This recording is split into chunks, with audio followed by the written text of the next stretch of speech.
You're watching NASA TV.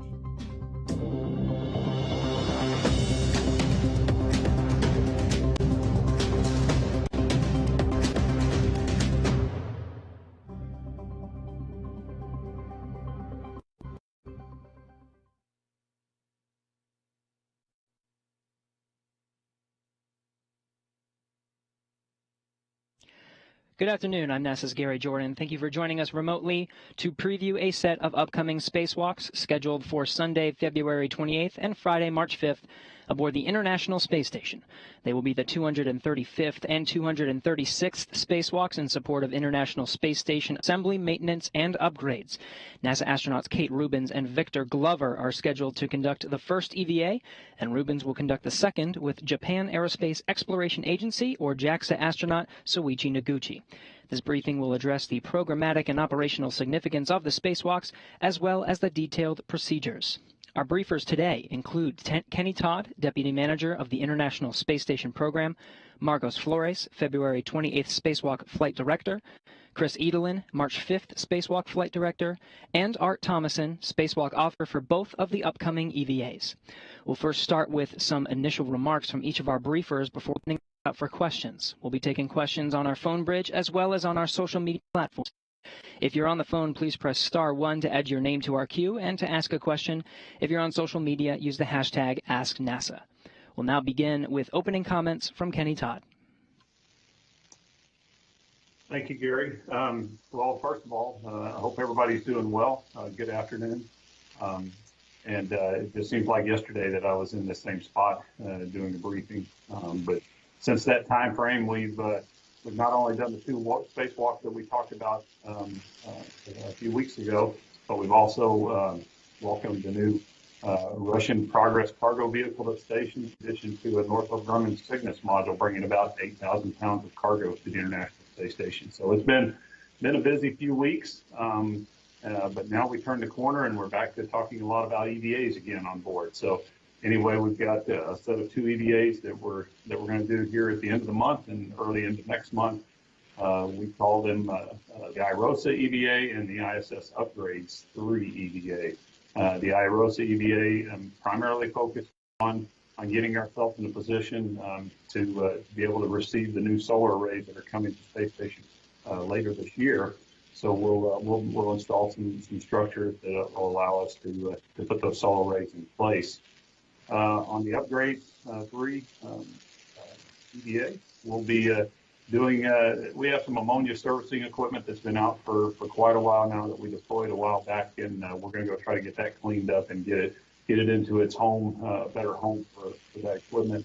In addition to that, we'll clean up any work that we need to do on the solar array mods that we need to do, any of the structures that we need to put in place. We'll clean that up on that EVA as well. In addition, one other objective that we just recently added to this EVA is associated with our the Bartolomeo platform, which is attached to the Columbus module, the European Space Agency Columbus module. As most of you might remember, we were out at that work site on one of these past two EVAs where we made some connections to the Bartolomeo platform. Unfortunately, we had some struggles with some of those connectors, and so the team has put together what I think is a pretty good plan to go out to see if we can't learn some more about what's going on with those connectors, do a little troubleshooting, and if we're able to get one or two of them connected, then we'll call that a huge success. But at this point, we really want to go back out to that work site, see what we can learn about what's going on with those connectors. And if we don't get them made at this time, certainly we're going to be looking to get some data to allow us to put that path back on for a future EVA. So specifically, that's where we're going with those two EVAs. Once we get those in our rearview mirror, at that point we're looking towards the end of March timeframe. We are going to be all about vehicles at the end of March and all the way through April into early May. At this point, our plan is to relocate the Crew 1 Dragon that's currently sitting on the Node 2 forward port. We're going to move it up to the top, up to the Zenith port. And we're doing that so that we have a home for the Boeing Starliner, should it fly this April as it's currently scheduled, or for the Crew 2 vehicle, the Crew 2 Dragon, that's going to be following a little later in the month. So anyway, we're at this point thinking about this relocate towards the end of March, and then we'll be in a good posture to receive either one of those vehicles. As far as on the other end of the segment, and also in April, we'll do a Soyuz exchange, and we'll bring home 63S, and our Russian colleagues will launch 64S. So there's a lot going on in this time frame. EVAs here in the very near future, and then after that, we'll start a pretty big ramp up to a lot of boosted vehicle traffic. So it's that part of the increment where it's kind of a sprint to the finish line, but the team's in really good shape and doing a nice job of planning a lot of different variables at this stage. So relative to the EVA, we'll do our go, no go as the mission management team this coming Friday. At this point, I don't see anything standing in the way of it. And so, Gary, I'll hand it back to you and let these other folks talk to you about some of the specifics. Thank you, Kenny. With that, we'll hand it over to Marcos Flores to discuss the February 28th spacewalk. Marcos. Good afternoon, everyone. I'm really happy to be here. I'm really happy to be part of this team. Like Kenny said, we're really looking forward to wrapping up the CVA series. We do have the upcoming activities to go ahead and get ready for those new rollout solar arrays that we're going to be deploying later this year. So for the first spacewalk this Sunday, we're going to have both Kate Rubins and Victor Glover go outside and bring with them a couple of big bags that include a lot of the struts that are part of this assembly of structure, if you will, that we're going to be installing out in the P6 work site. We're going to go out and work in the mass canister, is basically the base of the two solar arrays on the channels 2B and 4B. And then get started with that work. Our goal for that first EVA is to go ahead and get at least that 2B modification kit installed, and then we'll get started with the work on the 4B mod kit. At that point, once we wrap up, we're planning to hand over the remaining of that activity over to the last EVA in the series for ISS Upgrades 3 later next week. From our perspective, of course, the ground teams are working the final preparations this week, as well as making sure that we have all the analysis, all the procedures and the configurations already planned and figured out ahead of the EVA, so we can support our crew members once they go out the door to get all this activity done. And in terms of the on-orbit crew, this week has been very busy. They've been working a lot on making sure that they have all their procedures reviewed and all the training completed. They've been working on getting their suits themselves ready, making sure that all the consumables that they're going to be using during the EVA are topped off and ready to go, and as well as fit checks just to make sure that they're comfortable in those suits once they go out the door. Everything's looking good from that perspective. Finally, they're getting the last set of equipment and tools they're going to be using to the EVA gathered and prepared for that EVA and making really good progress. So we're really happy where we're at in preparations for that. And with that, I'm going to be handing it over to our lead EVA officer, Art Thomason. He's going to be walking you through a bit more on the timeline and some of the graphics that will show you what this structures are going to be that we're going to be installing on Sunday, and a little bit more detail about what the crew is going to be doing. So Art, over to you. Hi, I'm Art Thomason. I'll be the EVA officer for US EVA 71 and 72. I'd like to start off by recognizing my team, Miranda Nelson, Colin Murphy, Reagan Cheney, and Tess Caswell. These guys have all done a great job in setting up the plan and getting us ready to go out the door for this EVA, and I really look forward to working with them on console on the real day for these EVAs. So as Marcos and Kenny summarized, the plan for this is to install new structure out on P6 so that we can install 2 new solar arrays. So we've got the 2 Bravo side and the 4 Bravo side. We'll start with the 2 Bravo side, complete the installation of that structure, and then we'll pick up with the 4 Bravo side and get as far as we can on that one. So here you see the solar array augmentation plan. So that's showing you what the new solar arrays are going to look like over on the right-hand side. So you can see that in green, that's the new solar array, or the IROSA, which is smaller than the original solar arrays, but it's going to be able to generate the same amount of power. So you can see this is as port as you can go on the station. The 2 Bravo side is on the bottom, and the 4 Bravo side is on the zenith portion. Can I get the IPA overview graphic, please?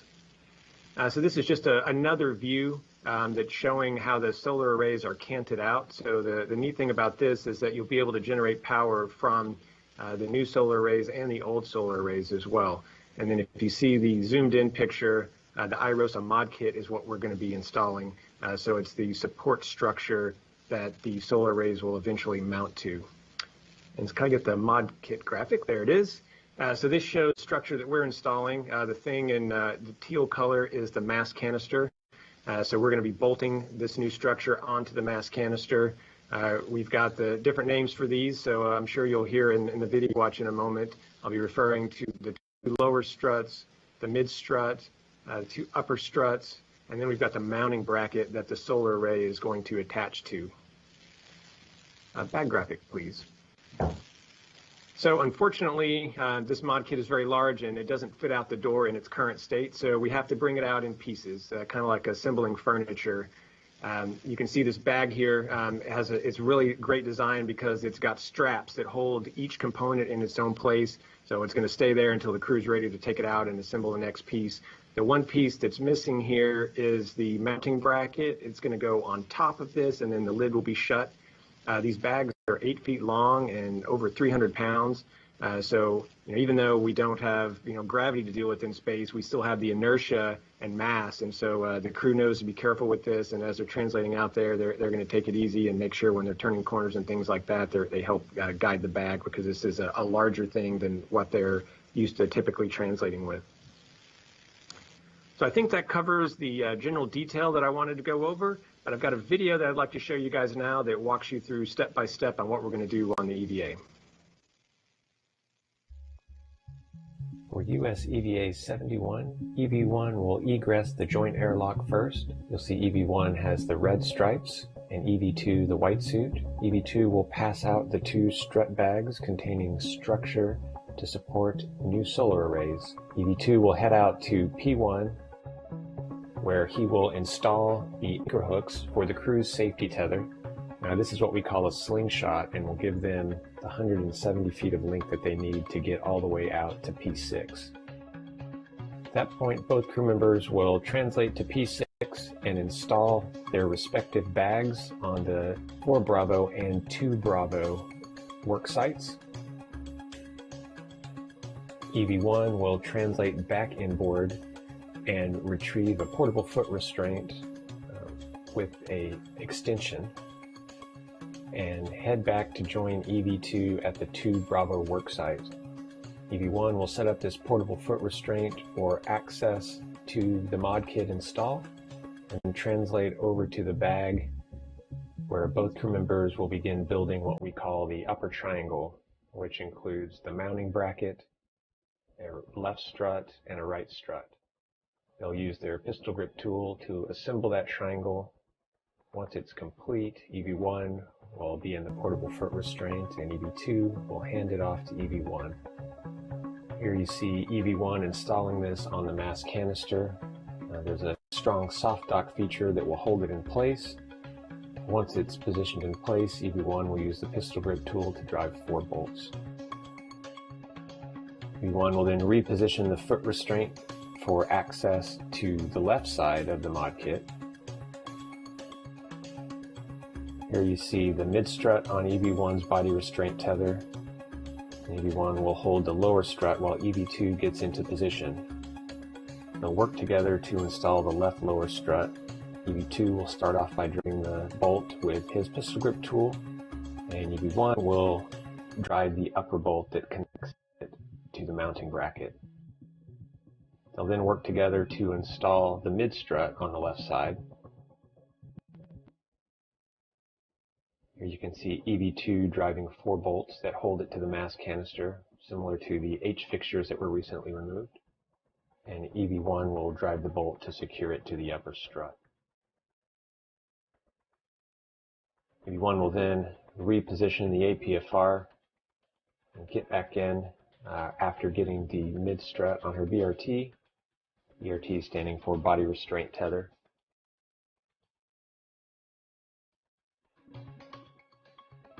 She'll get back into the portable foot restraint, receive the right lower strut, And then EV2 will translate around the mass canister for access to the installation point for the right lower strut.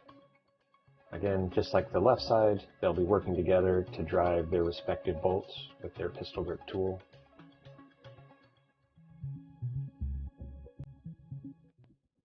EV2 will translate up for the mid-strut install, where he'll drive 4 bolts. EV1 will have a single bolt, and then EV2 will tighten the clamp bolts on both sides. The mid-struts are telescoping, and this clamp bolt prevents it from telescoping any further once it's in place. The crew will then work together to secure the thermal blankets over all of the struts and make sure they're in place, as well as verifying that the pit pins that provide grounding paths for the structure are also in place. They'll then grab the necessary tools and head over to the 4 Bravo worksite. Very similar, kind of a mirror image to what they were working on previously. EV1 will install the APFR, or the portable foot restraint. And they'll work together again to build the upper triangle, consisting of the 2 upper struts and the mounting bracket. EV1 in the portable foot restraint will receive the upper triangle, install that in place, and then they'll get set up to install the final piece to get to what we call the minimum configuration.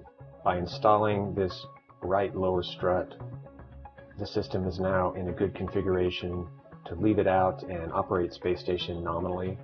If we didn't have this installed, then we would need to perform a tie down to make sure that everything was structurally sound before heading back in. If there is extra time, we'll continue to build the 4 Bravo mod kit on this EVA. If not, we have plans to perform the rest of the install on the next EVA. The crew will then pack the empty bag with the tools that they plan to bring inside. EV2 will carry that back to the airlock. Both crew members will translate back to the airlock from P6. They'll leave the slingshots out, meaning that the tethers will be strung out to P1 because we'll use them again on a future EVA. EV2 will put the bag in the airlock and ingress, followed by EV1. We will then close the hatch.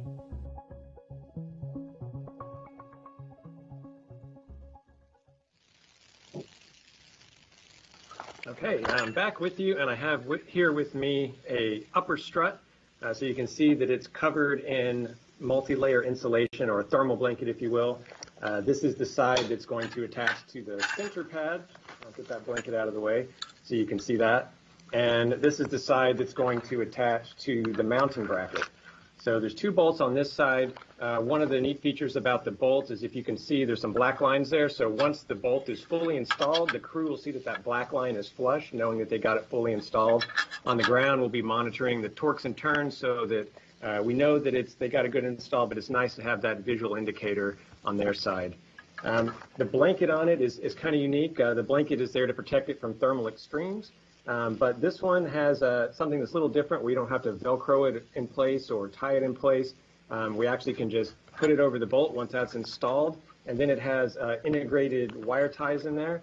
So you're able to just bend it around the structure, and it stays in place. So it'll definitely save the crew some time in getting this blanket in place. So you can see a few of these here now and how that works. So it's just a wire that you can wrap around. You'll also notice that there is a grounding pin. So this is used to provide connectivity throughout the whole mod kit so that we don't have a charge build up in one place or another. Next, I'd like to go ahead and introduce the crew. If I could get the crew graphic, I'll show you that. EV1 will be Kate Rubens. She'll be wearing the suit with the red stripes, and Victor Glover will be EV2. He'll be coming out in the white suit. This will be the 3rd EVA for both of these crew members. It'll be their first time working together. But they've both seen this in the water a number of times, so I know they'll be ready to go for this, and we talked to them a few times. They've been studying hard. Inside the vehicle, we'll have Mike Hopkins and Suichi Noguchi getting them ready to go outside and suit it up. And then here on the ground, we'll have Frank Rubio as the ground IV. So Frank's been following this with us for quite some time. He's done this in the water, in the suit. He's been the communicator during a lot of our neutral buoyancy lab runs. So, we're happy to have him as part of the team, and he'll be able to give them some valuable insight as he walks in through the tasks. So we've done a lot of work here on the grounds, and the crew's done a lot of preparation to get ready for this. So we're ready to go for US EVA 71. And I'll turn it back over to you, Gary. Thank you, Art. We'll now discuss the March 5th spacewalk. So we'll go to Chris Edelin. Chris. All right, thank you, Gary.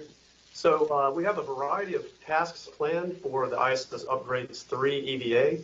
The top priority will be to complete the IROSA prep work that Art and Marcos described. We don't expect that Kate and Victor will have sufficient time to complete all of the IROSA prep work. So we will flex our timeline for this EVA in order to be able to complete that work so that we have a good configuration on the ISS power channels 4 Bravo and 2 Bravo to receive those advanced rollout solar arrays later this year.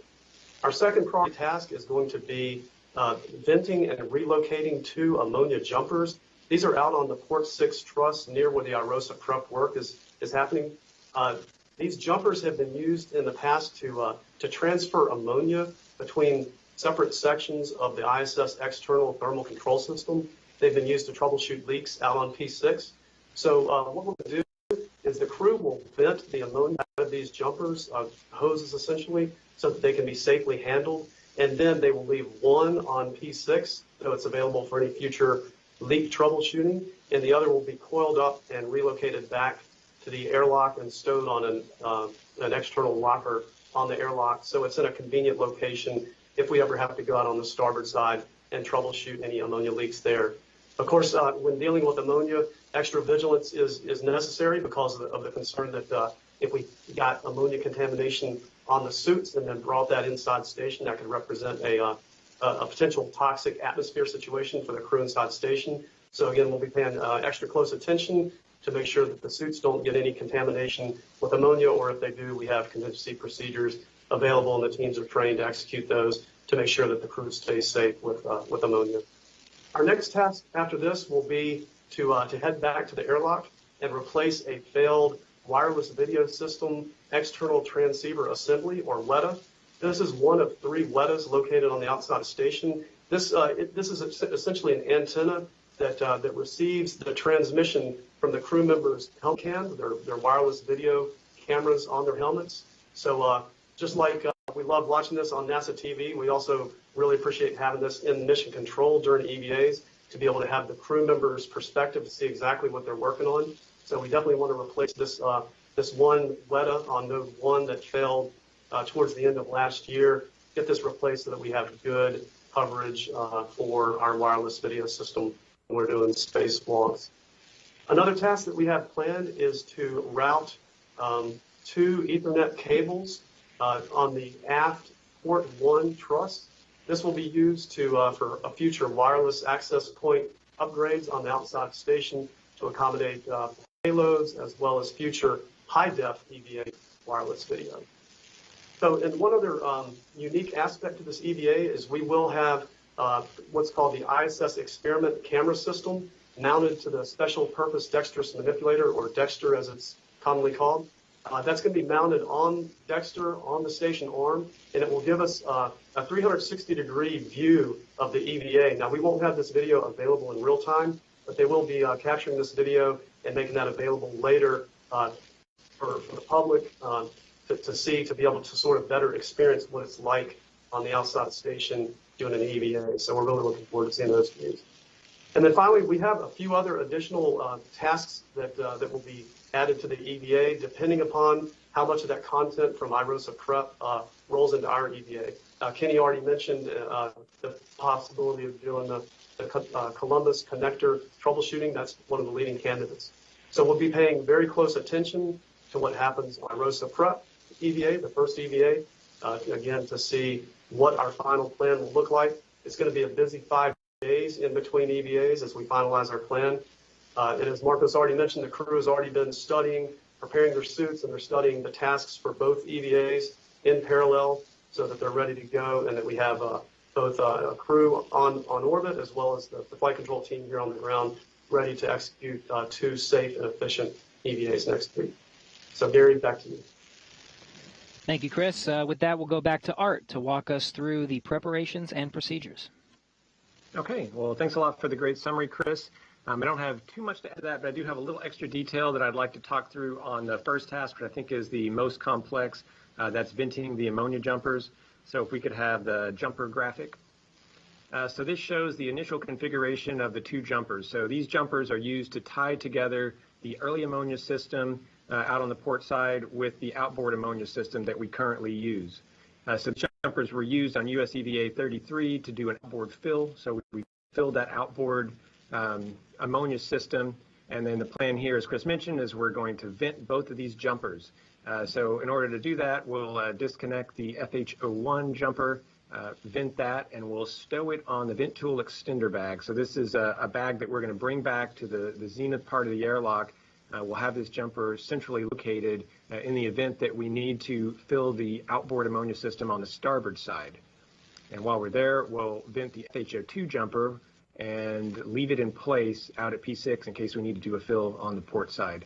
So kind of as Chris mentioned, we want to make sure we vent these jumpers before we do anything with them, because right now they're tied into the ammonia system that has an accumulator as part of the system. But when they're isolated due to thermal expansion, we don't want these to rupture. So we get them vented quickly so that they'll be safe to handle and move out to the starboard side if we need to. Next slide, please. So yeah, this one is the vent tool hardware. So you see the vent tool and the vent tool extender. So obviously ammonia is something that we don't want to get on the crew or get near the crew. And we'll have these tools to help keep the pluming ammonia from the jumper vent well away from the crew. So the vent tool will attach with an adapter to each jumper, and then the end of the vent tool with the hook will plug into the vent tool extender where you see that lever. And then the crew will route the vent tool extender out to the aft side of station, attach that nozzle to a handrail, and then it'll vent station aft while the crew is on the forward side of the station, keeping them well clear of that vent. So at this point, I've got a video I'd like to show you that walks you through the different portions of the EVA.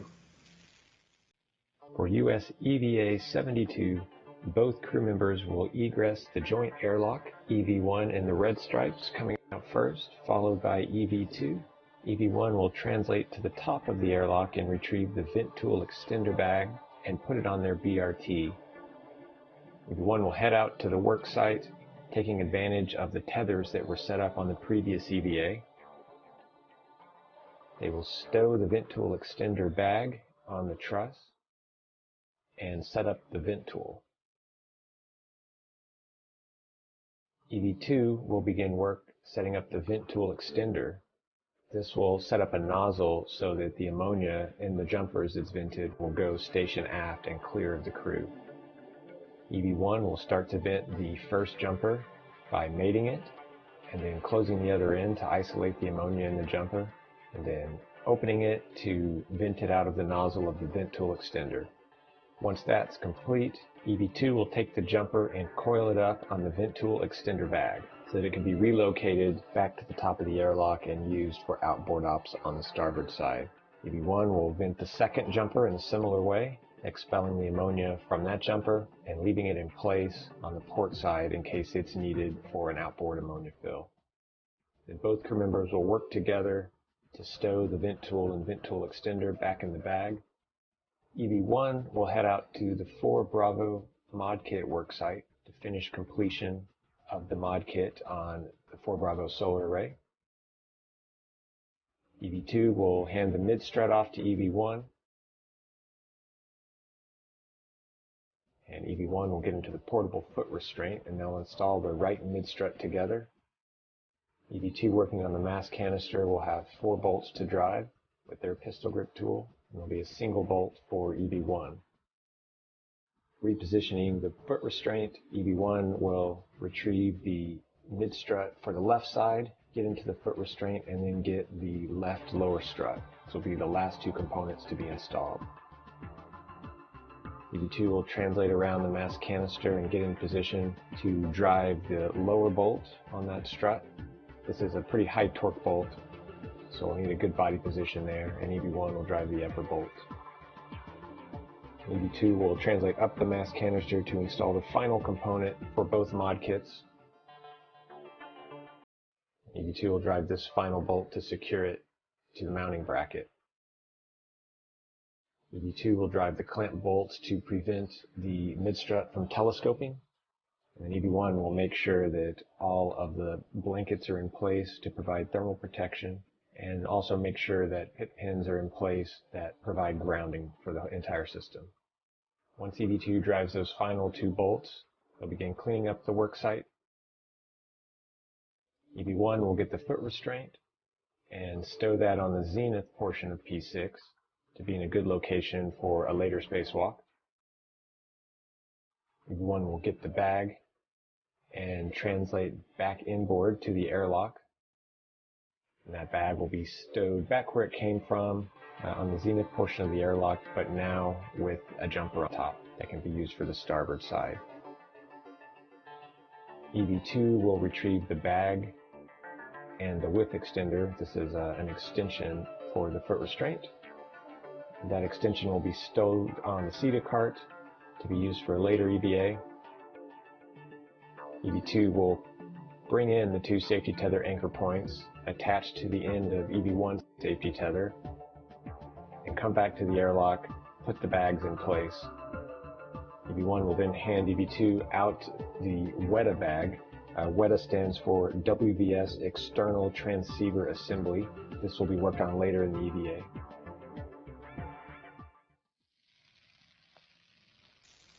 Okay, well, back with you. Once the crew stows that bag externally, we're going to send one of the crew members out to Columbus, where they're going to work on a connector that, or 4 connectors actually, that they had trouble with on US EVA 69. So on US EVA 69, there's a power cable that runs from the Bartolomeo science platform back to Columbus. They were able to partially engage 2 of the connectors, and then they left 2 of them capped. So we're going to go make an attempt to re-engage 2 of those connectors and get them fully mated. So the connectors consist of 2 halves. So I'll show you kind of both sides. So one side has receptacles, and the other side has plugs that go into those receptacles. So when you mate the 2 connectors together, you've got the 2 half shells, and then you're able to push this veil forward that causes them to mate and make good electrical connection with those pins and sockets.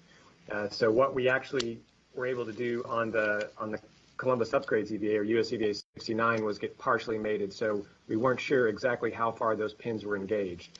So what we've seen from photos is that it looks like these sockets here, I don't know how well you can see them, but these sockets here have kind of closed up, and they're not as open as we expected, which we think may be inhibiting the pins from fully engaging.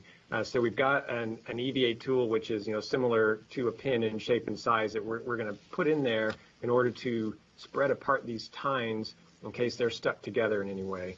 So hopefully with that, we'll be able to mate it again and get a good mate of the P1 and P2 connector and be successful there. So if it's something that we're going to go out there and try, and if not, we'll gather a lot of good information and be able to go out there again and get it done. So we'll go back to the video and look at the final couple of tasks here. EV1 will retrieve a foot restraint to help with the installation of the WETA.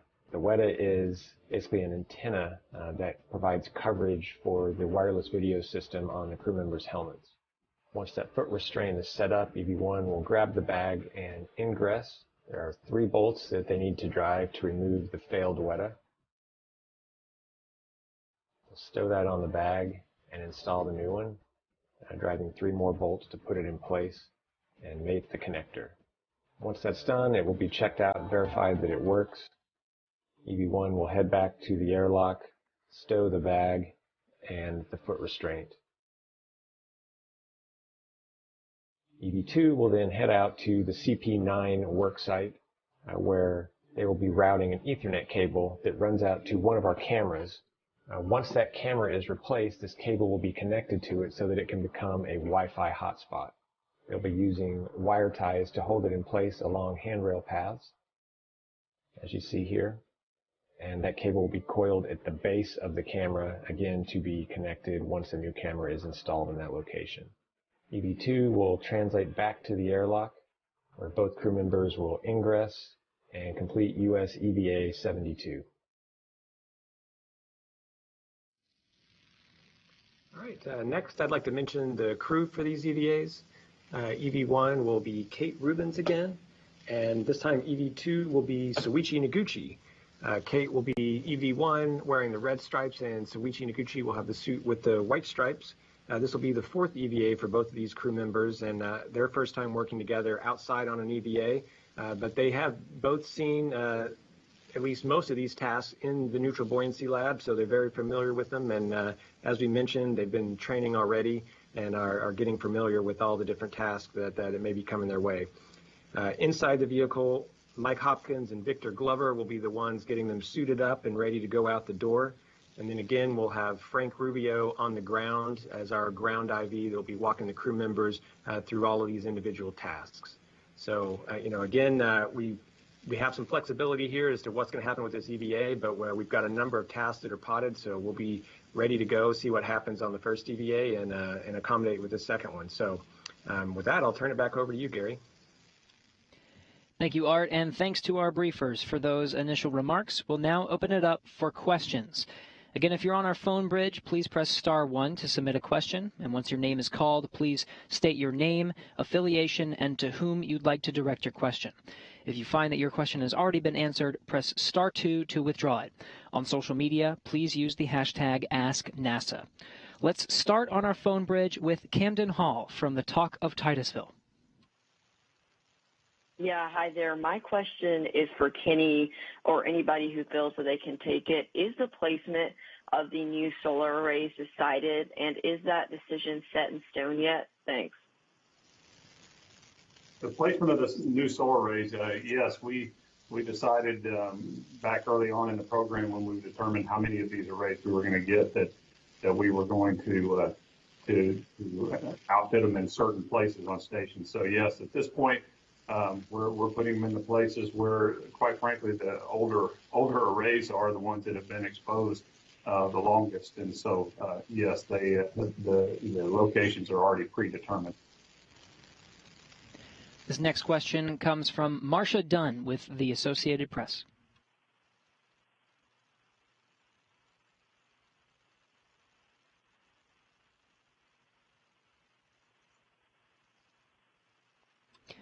Marcia, if you're asking your question, we're not able to hear you. We'll give you another couple seconds. Okay, there can you you are. hear me now? You are on. Oh, I'm sorry. Thank you. A couple questions for Kenny. I'm wondering, when are the new solar panels launching and on what vehicle?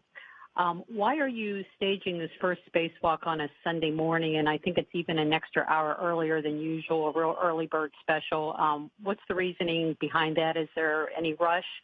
And lastly, when does the current Crew 1 need to come back down to Earth? And is it a big deal if they're not up there to greet the Crew 2 in person? Thank you. Okay. Hi, Marcia.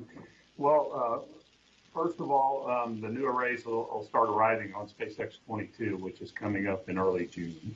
After that, we'll have a flight, SpaceX 23, that will not have any solar arrays, and then we'll pick up the next set after that in the fall. So this year, we're anticipating, starting the deployment of these solar arrays as early as June. So again, very excited, which is one reason we want to go ahead and get these EVAs in our rearview mirror and get all the support structure in place to be able to handle that. So as far as I don't know the exact date when the crew needs to come home for Crew 1, and what I'm thinking in my mind is, when does that vehicle time out, if you will. But we have some runway on that. We're still trying to finalize the dates and working with the commercial crew program on when we would be ready to send that vehicle home. But obviously, those are all the things that we're keeping in mind. Is what's the right way to do a handover? Do we need the handover? And again, trying to be respectful of the limits of the vehicle itself. So anyway, at this point, our Crew 2 is currently scheduled for 4:20, no earlier than is what we're saying. But again, at this point, the Crew 1 date return hasn't been finalized. So again, those are all decisions that are still in work, and our friends in the commercial crew program will continue to evaluate that. They're working with the ISS, for those of us in the ISS program, and when the time is right, we'll get those dates out, and once we understand that we got a good supportable plan. As far as the timing of the EVA, quite frankly, Marcia, it's not really a Monday through Friday kind of program, and I think all these guys here with me, as you see them smiling, would agree that's the case. We kind of try to do things when the time permits us to do them. Again, there's basically a stack of dominoes between now and the end of this increment, and I've asked the team to look at it like it's a 7-day-a-week kind of deal that we're in, and wherever the right time is to do an EVA, we'll go do an EVA, and it puts a little extra burden on the planners because we have to continue to maintain good crew work rest cycle. That's part of our ongoing job day in, day out, and make sure we got good refreshed crews and ready to respond to anything that might go on at any particular time of day on station. And so that's part of an ongoing challenge, but really we don't constrain ourselves to a Monday through Friday operation. In fact, a lot of our science, is time constrained science, and so it's not out of the realm for us to be working science on Saturday and Sunday as well. So that's how we got to the Sunday EVA. It's just basically where it worked out best for the overall plan. Next question is from Bill Harwood from CBS News. Hey, thanks. Just making sure you can hear me okay? We hear you fine, Bill. Thanks. I got a couple of questions here, one EVA related and then the other is for Kenny. When do you hope to begin and complete the installation? In other words, when would you hope, under current schedules, to finish the last actual install of an iROSA panel? I was curious why 3 and not 4. I mean, more power is better, but then I guess that's lifetime of program involved there. And can somebody compare the power before and after when you add these guys? And then, Kenny, I got a follow-up for you. Sorry to throw so many in at once.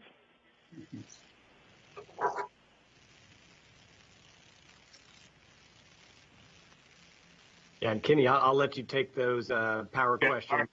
I didn't know if you guys want to jump on that or not. So, okay, yeah, we're going to be launching solar arrays, over the end of next year, Bill.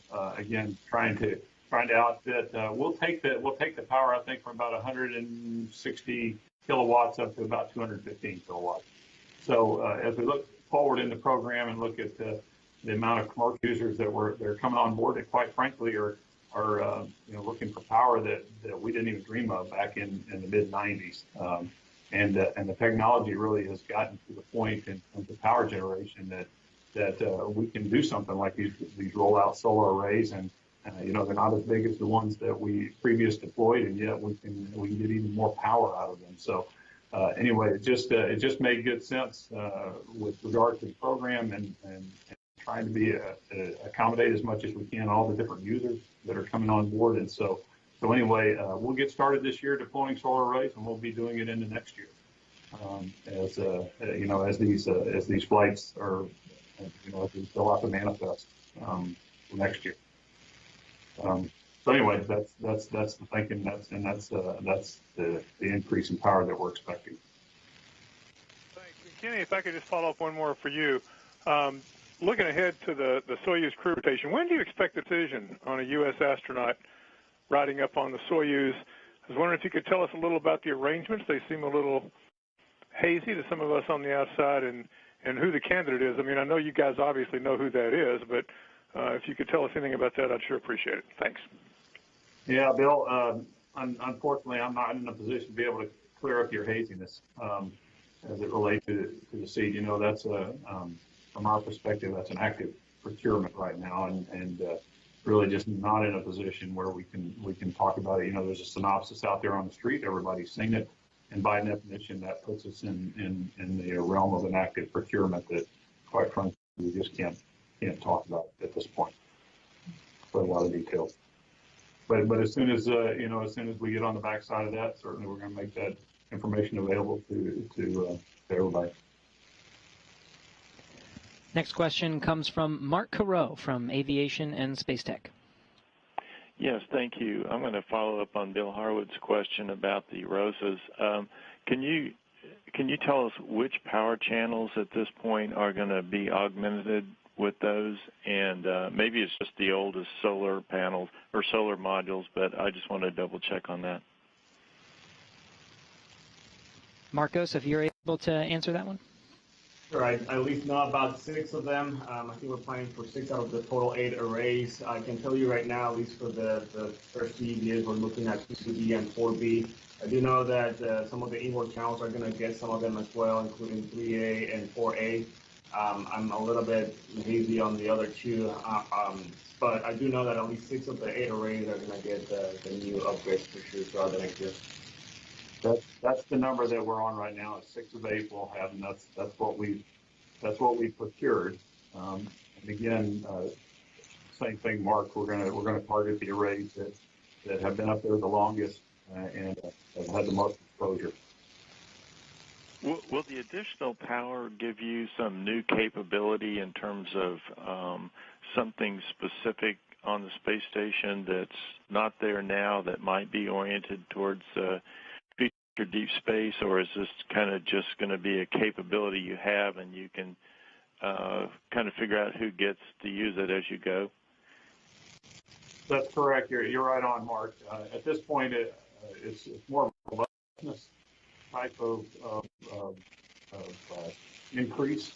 Again, what we're seeing is we're seeing more and more requests for power, especially as we're deploying some of these external platforms. Again, talking earlier about the Bartolomeo, there are users that are going to be going onto that platform. They're going to need power. These are things that when we started Station and scoped the requirements for Station, these things that we hadn't necessarily thought about at the time. So I think it's more of a robustness increase that we're going to experience, and again, that'll allow us to accommodate more users, quite frankly.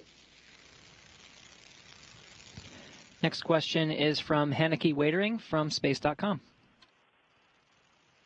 Hi, this is Hanukkah from Space.com. Thank you for taking my question. I think this is probably for Chris.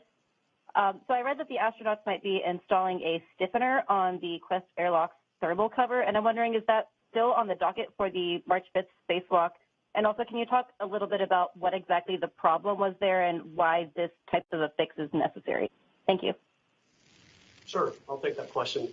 We did indeed plan to install a stiffener, which is essentially a metal ring on the airlock hatch cover. Actually, we have a graphic for that if the producer wants to pull that up. But so we have a Kevlar, you can see in the middle of the graphic there, a Kevlar thermal cover that covers the airlock hatch, the metal hatch underneath it, and it's designed to keep the hatch at a nice cozy temperature so the mechanism works fine. But what we've seen over the years is the edges of that flexible thermal cover have tended to warp, and we call it potato chipping because it doesn't quite seal well enough. So we had to install the metal ring that's on the left side of the graphic there to sort of force that thermal cover to be a nice flat shape so that it does its job better. But right now, with the way the timeline is laid out for the second EVA, we will not have time to do this task. We're going to go ahead and prioritize the Columbus electrical connector troubleshooting ahead of this. So we'll just go ahead and plan to do this thermal cover stiffener install on a later EVA. Or if we get lucky and get really far ahead on the first EVA that Marcos and his team are going to perform, then we could potentially see this task getting added back onto the timeline for the second EVA. So we'll just have to see. The crew's already received their training material on this. We got the hardware ready to go. So we could see this get added to the timeline. We'll now move on to social media questions. Again, if you're on a phone bridge, press *1 to add your name to our queue. Back on social media using the hashtag AskNASA. This one comes from Isaiah on Twitter. This one's for Art. What types of tools can we expect to see on these spacewalks? Okay, well, that's a great question. On the first spacewalk for building the mod kit, you're going to see a lot of the pistol grip tools. So it's essentially a really fancy cordless drill. It's got a digital readout that can tell you the torques and turns on each bolt, and so there's various settings that allow you to program it to the desired torque. So I think that's the big one that you're going to see a lot of. Let's see. So going back to the vent tool and vent tool extender, I think that's a pretty important tool. We touched on that one earlier. I think those are the main ones. Not real tool heavy on these EVAs. Most of the things are going to be able to be done with the crew's hands. For routing the CP8 and CP9 cables, we have what's called a reel bag. So this is kind of like a garden hose, if you will. If you've had your garden hose that's wrapped up on a reel, the crew will have that attached to them, and then that cable will deploy out as they head out to the work site and tie it down with wire ties along the way. So I think those are the major tools that we'll be seeing on these EVAs. Next question comes from Rohan on Twitter. He's asking, with one of the astronauts performing 2 of the EVAs, how is rest time factored into spacewalk planning? This one can go to Chris. Sure. We actually plan recovery time after the EVA, so that gives the crew a little bit of time, about half a day off to be able to recover from the EVA. And then the day before they go out, we also plan about half a day's worth of work. So again, it's sort of a light day that gives them a chance to rest up to make sure they're in really good shape before they head out the door for the very physically intensive task, which is a spacewalk. Okay, and we have one more on Twitter. This one's from Jonathan. He's asking which EMUs will be used for Rubens, Glover, and Noguchi, respectively. Art, I don't know if you want to take this one. Yeah, I'd have to go back and look at my data. I know 3015 is the EMU that Kate's going to be using, and I'd have to go back and look at the numbers on the other ones. I didn't bring that chart with me, but I can get you that information if you need it. And that wraps up our questions on the phone bridge and on social media. Thanks to all who submitted questions today, and thanks to our briefers for taking the time to discuss the upcoming spacewalks. NASA TV coverage will begin at different times for each of the EVAs. On February 28th, coverage will begin at 3:30 a.m. Central, 4:30 a.m. Eastern, for an EVA start time at 5 a.m. Central, 6 a.m. Eastern. On March 5th, we'll expect this coverage to start at 4:30 a.m. Central, 5:30 a.m. Eastern, for an EVA start time at 6 a.m. Central, 7 a.m. Eastern. Thanks again for joining us. That will wrap up today's briefing.